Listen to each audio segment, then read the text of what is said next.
Okay, this comes as no surprise to new parents, but having a baby is getting more and more expensive. That's according to a new study from the Journal of Health Affairs. So Tiffany Craig is here to talk to us about it and something new that's being offered to parents. And we're talking about families with insurance because 98% of women say they pay something out of pocket that first year when it comes to having a baby. And there is some possible help that you might not know about. Researchers looked at claims from more than 600,000 women who gave birth between 2008 and 2015. They found that even with insurance, in 2008, it was about $3,000 out of pocket.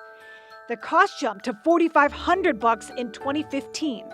There is something that could help with baby expenses in the future. It's called the Secure Act, and it passed in December. It allows anyone who has had a baby or adopted a child within the last year to withdraw up to $5,000 from your individual retirement plan, penalty-free. But the baby withdrawals rule, as it's called, from your 401k is not readily available yet.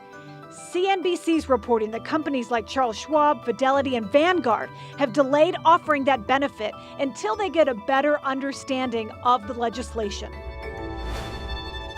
So keep up with where you do your investments, and those are the Yes. people you should get in touch with to find out about when this will be available. There are lots of iffy parts about it, but that's $5,000 per investor. So if mom and dad work at two separate places, that could be $10,000. And that could be a huge help, especially for new parents. Absolutely. Wow. All right, Tiffany, thank you so You're much. welcome.